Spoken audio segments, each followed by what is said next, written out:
안녕하세요. 저는 얼마 전 무섭고 엄청난 일을 겪게 된 남성입니다. 한때는 청춘 드라마에 있을 법한 소년처럼 평범한 인생을 살던 저였으나 한 사람으로 인해 제 인생은 완전히 공포영화가 되어버렸어요.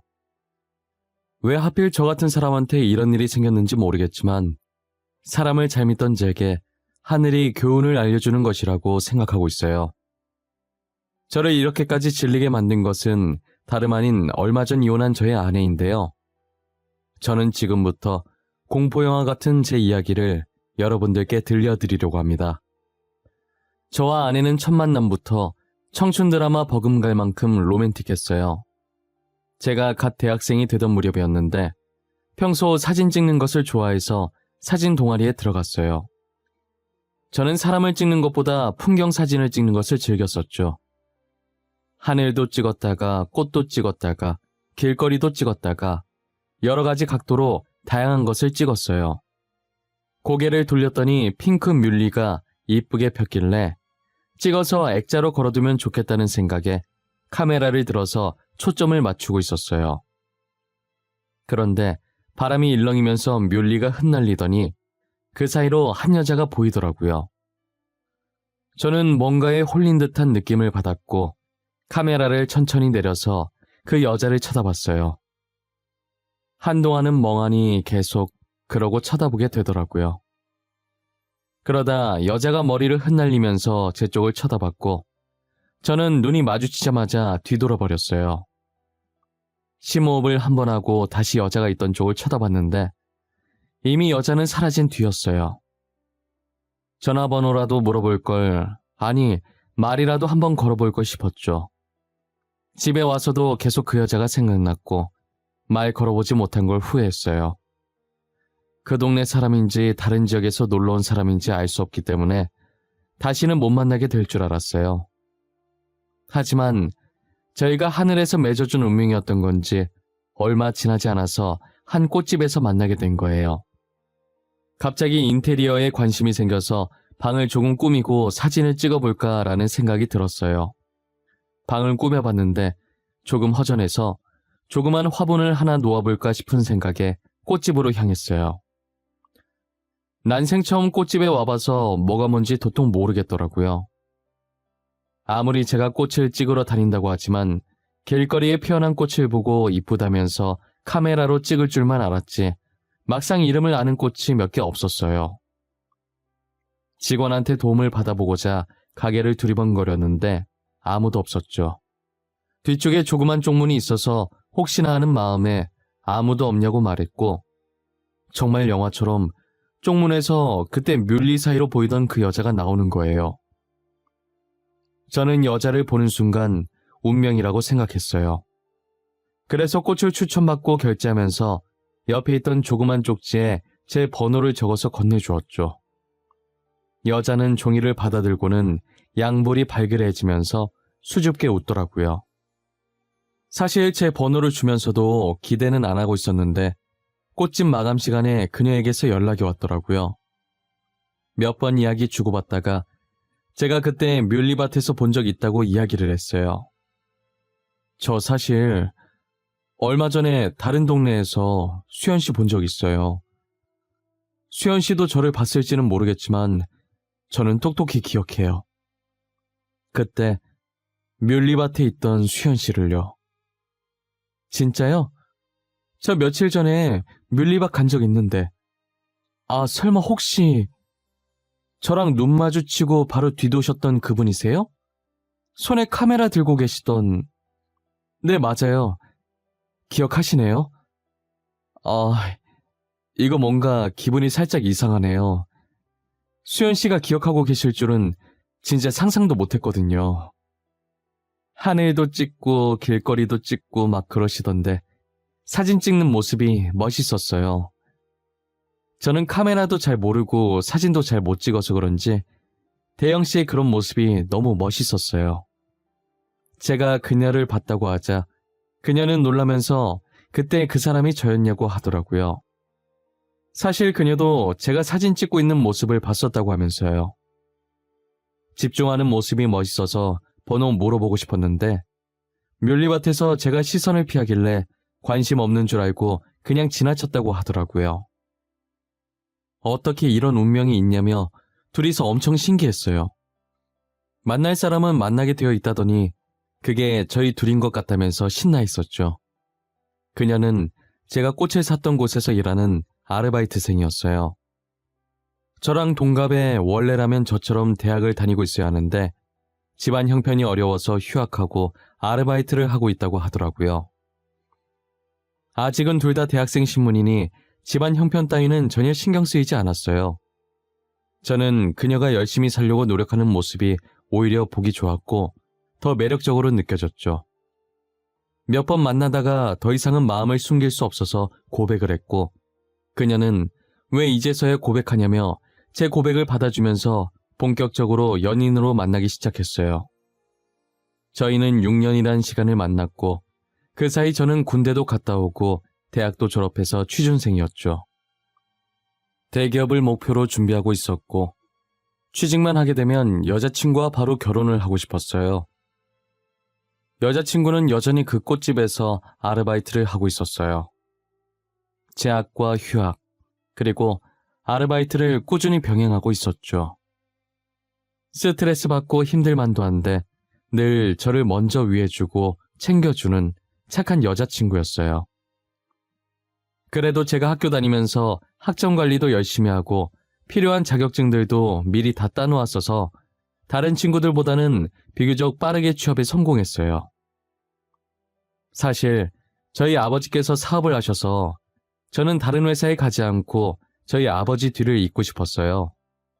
하지만 아버지께서 제가 자신의 사업을 이어받는 걸 원치 않으셔서 저는 대기업에 취직을 한 것이죠. 자신이 사업을 해보면서 회사를 지키는 것이 얼마나 힘들고 어려운 것인지 잘 알기 때문에 아들만큼은 자신과 똑같이 힘든 짐을 안고 살지 말고 편하게 살았으면 하는 마음이신 거예요. 저는 취업 후 반년 정도 다니다가 어느 정도 일이 손에 익으면서 익숙해졌고 얼추 자리도 잡은 것 같아서 여자친구에게 프로포즈를 했어요. 수연아, 우리 만난 지도 6년 반이나 됐고 이제 나도 대기업에 취업했으니까 더 이상 연애는 그만하고 우리 결혼하자. 나 진짜 진지하게 생각하고 말하는 거야. 있잖아. 너무 고마워. 진짜 너무 고마운데 나는 아직 준비가 안 됐어. 대학교도 졸업 못했고 아직 번듯한 직장도 없이 아르바이트나 하고 있고 돈은 내가 벌면 되는데 그게 뭐가 중요해. 나는 너가 아르바이트 해도 상관없어. 정말 단지 그 이유 때문에 안 받아주는 거야? 내가 싫어진 게 아니라면 뭐든 괜찮아. 그러니까 우리 결혼하자. 대영아, 미안하고 고마워. 이런 나지만 괜찮다고 해줘서 받아줘서 너무 고마워. 앞으로 내가 더 잘할게. 너를 위해서 살게.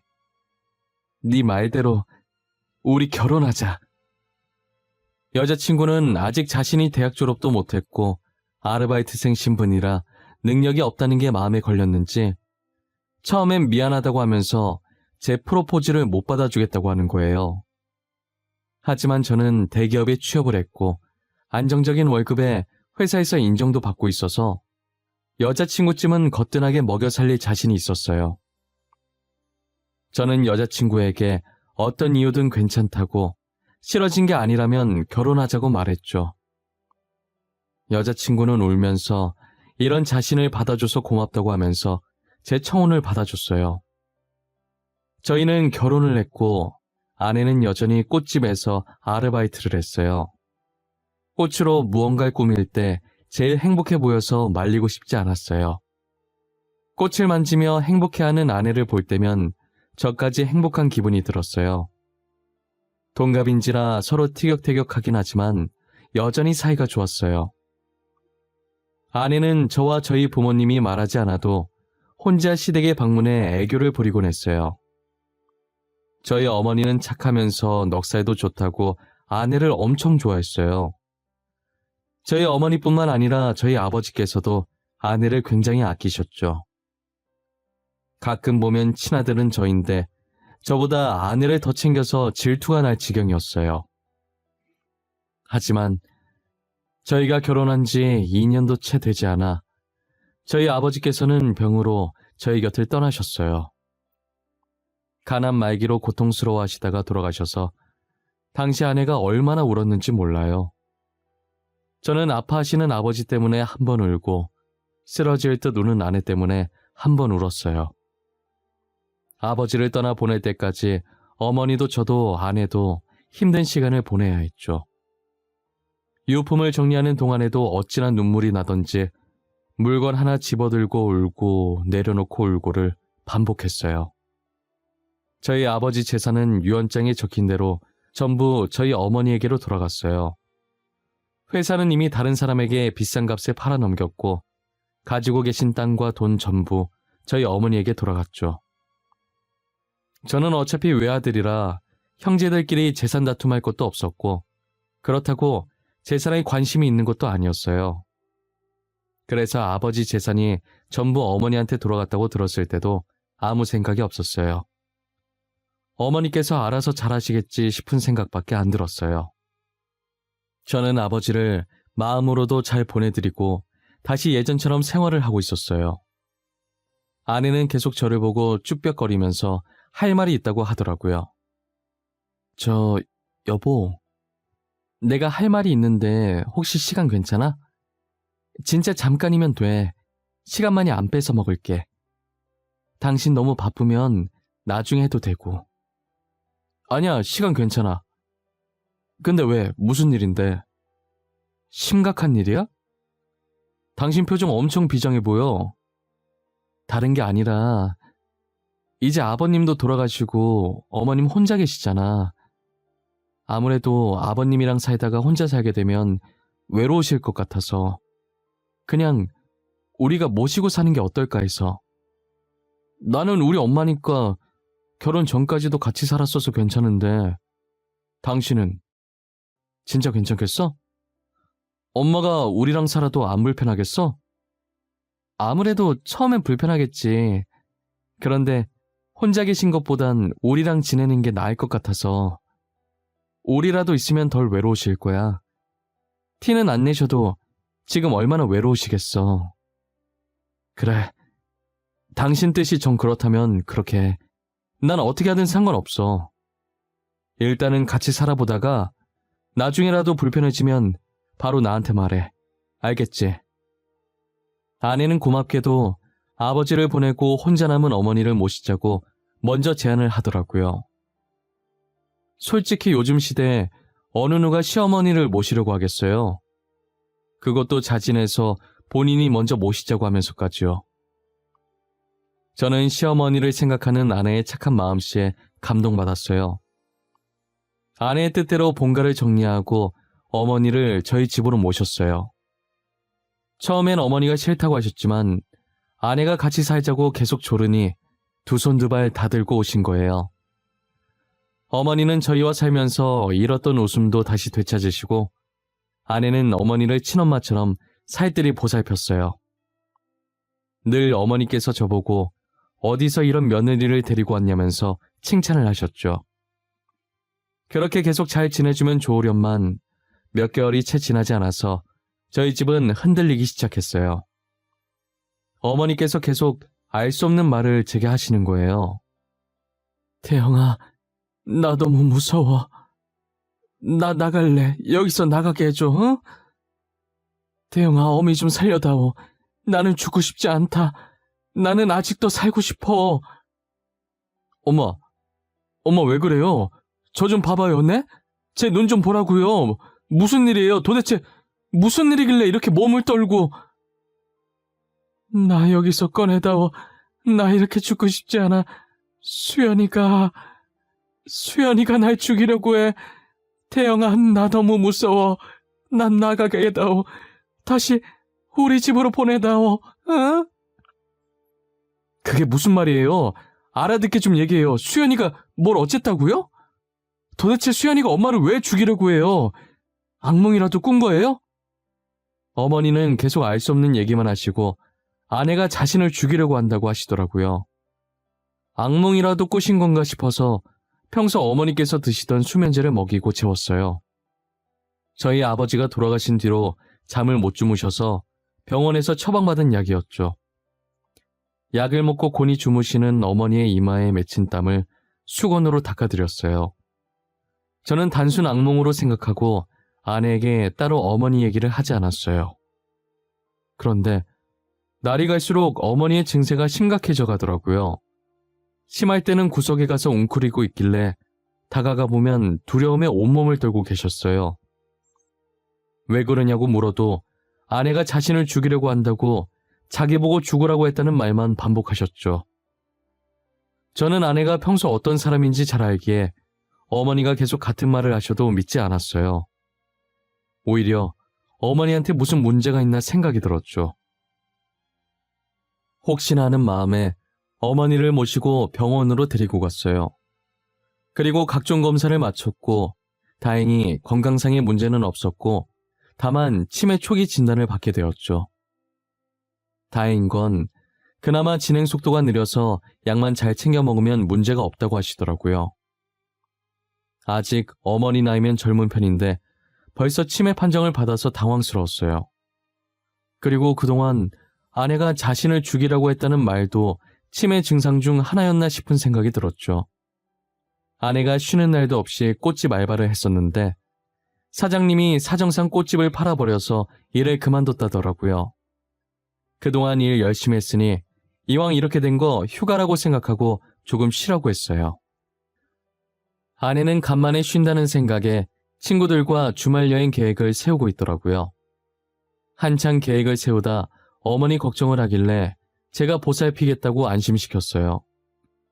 이렇게나 어머니를 생각하는 아내인데 확실히 어머니의 헛소리는 치매 증상이었다고 생각했죠.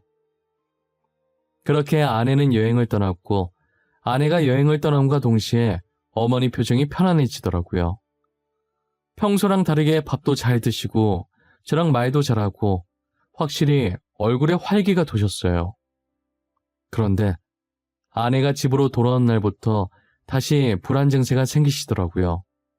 이쯤 되니 아내와 어머니 사이에 무슨 일이 있긴 있었을 거라는 생각이 들었어요. 저는 아내에게 자세하게 말하진 않고 그냥 어머니랑 싸웠냐고 물어봤어요. 아내는 갑자기 그게 무슨 뚱딴지 같은 소리냐며 어머니랑 싸운 적이 없다고 하더라고요. 하지만 아내의 표정은 제 질문에 어이없다기보다 당황스러움으로 가득 차 있었죠.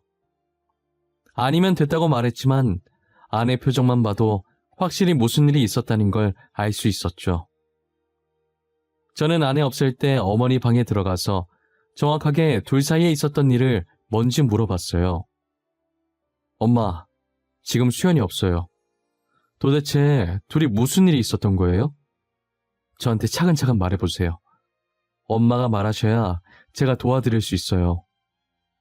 수연이가 나를 죽이려고 했어. 너가 없을 때 이상한 음식을 자꾸 건네. 그리고 자꾸 내 귀에 대고 속삭여. 죽으라고. 죽일 거라고. 그게 진짜예요?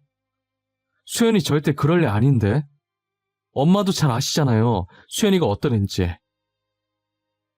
너가 알고 있는 수연이 그거 진짜 수연이 아니야. 다 연기야. 너도 속지 마.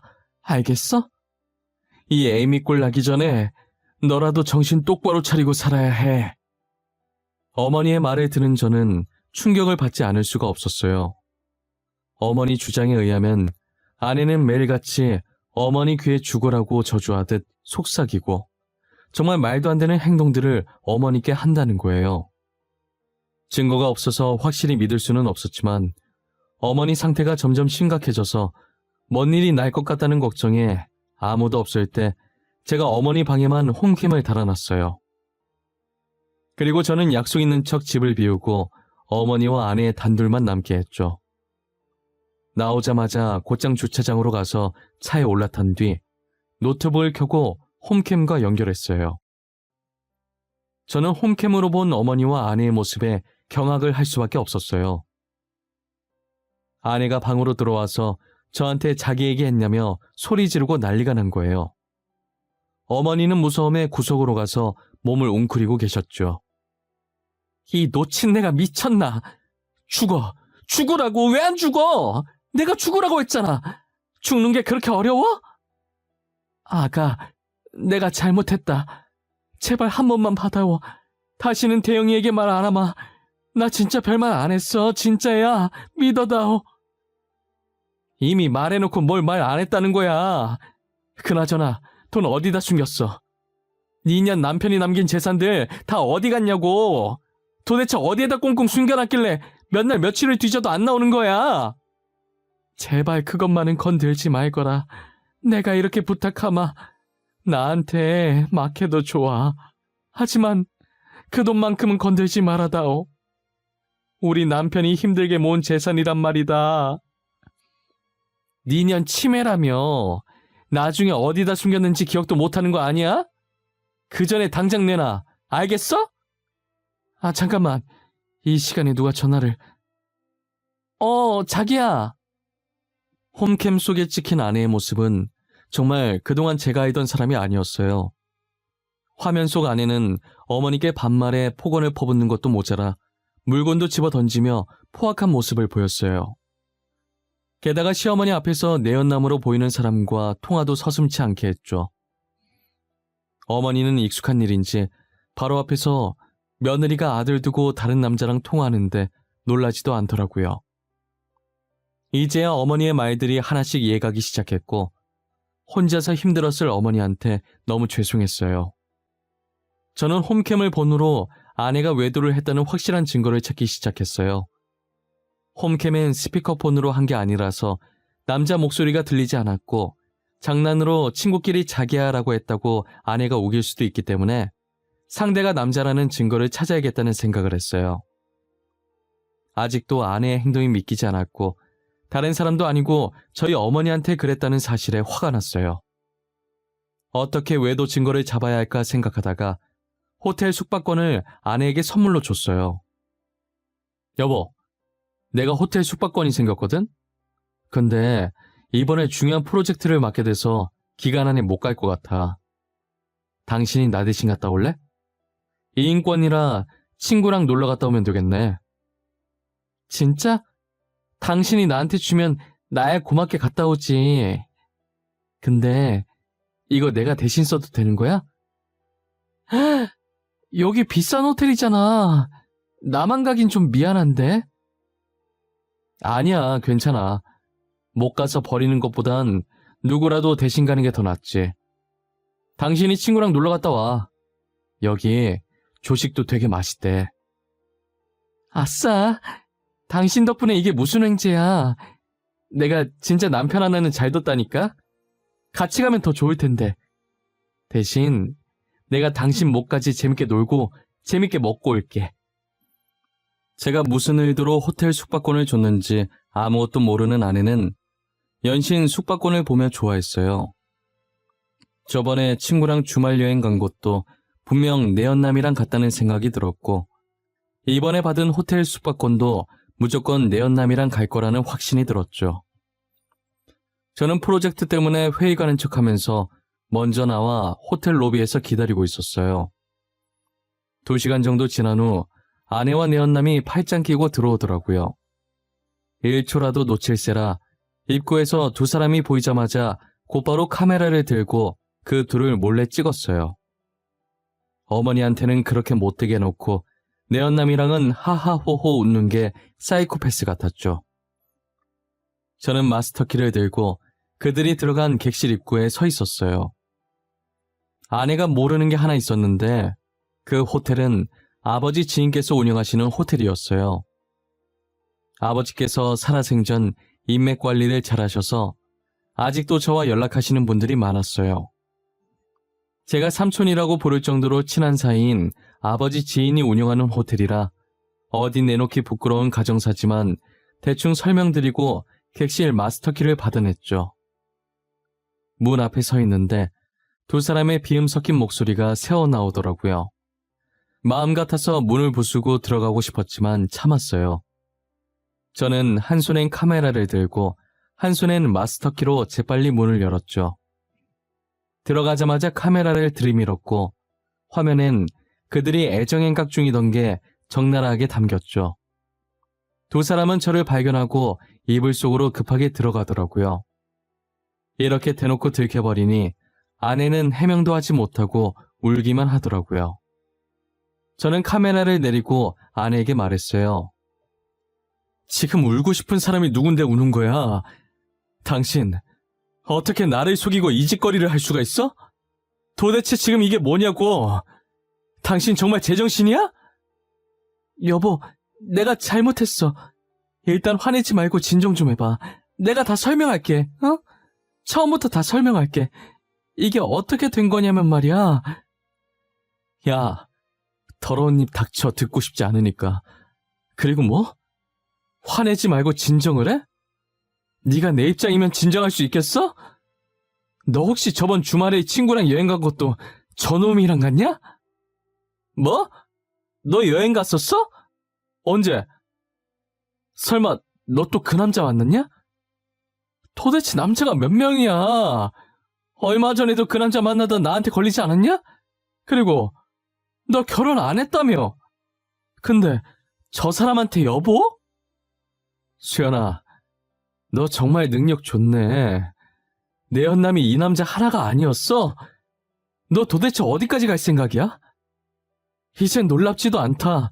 더 들을 말도 없네. 짐은 집 밖에 내놓을 테니까 알아서 가져가. 다신 볼 일 없었으면 한다. 저는 카메라를 내려놓기만 했지 녹화는 계속 돌아가고 있었기 때문에 저희 대화는 다 녹음이 되고 있었어요. 내 연남을 통해서 아내에게 남자가 한둘이 아니었다는 사실을 알게 됐는데 착잡하더라고요. 그동안 제가 봐온 아내는 뭐였을까 싶고 한순간도 제게 진심이었던 적이 없었나라는 생각이 들었어요. 연애 시절 6년 반, 결혼 생활 3년 반, 도합 10년이라는 기간을 아내와 함께 해왔는데 한순간에 저희 10년이란 세월을 모두 부정당한 기분이었어요. 저는 집으로 돌아와 미친 사람 마냥 아내의 짐을 싸서 밖으로 던져버렸어요.